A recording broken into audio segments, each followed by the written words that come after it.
Il y a plusieurs touches qui vont te permettre de te déplacer dans la scène Substance. Déjà, le Alt plus clic molette va te permettre de te déplacer de point de vue.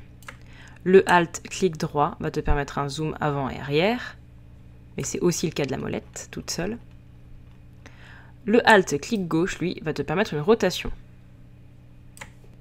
Le P va te permettre de faire l'option pipette. Le C va te permettre de changer les maps. Tu pourras donc passer de ta height à ta normale, à ta basse color, à ta métallique, à ta roughness. À ne pas confondre avec le B, qui lui va changer, ici tu peux le voir, les maps bake, c'est-à-dire l'ambient occlusion, la curvature, la position, la thickness, bref, des maps que tu n'obtiens qu'après avoir baké ton objet. Le F, quant à lui, te permet de focus sur un objet, c'est-à-dire que s'il est éloigné dans ta scène, en faisant F, tu reviendras bien dessus. Comme tu peux peindre assez facilement sur un objet substance, il va te falloir que tu apprennes certains raccourcis concernant juste la brush. CTRL plus clic gauche va te permettre le flow. Attention, dans Substance, avec CTRL et clic, il va y avoir une différence dans les mouvements que tu fais. Si tu vas de droite à gauche, tu changes le flow, donc ça tu peux le voir ici.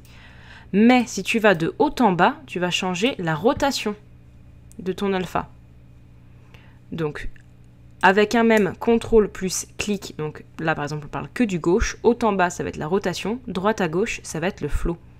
Et c'est la même chose avec l'autre clic, c'est-à-dire que CTRL plus clic droit, droite à gauche va te permettre de changer la grosseur de la broche, mais de haut en bas ça va te permettre de changer la netteté.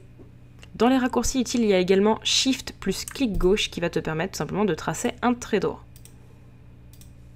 Alors que Shift plus clic droit va te permettre de faire tourner l'environnement autour, c'est-à-dire en fait l'HDRI de ta scène.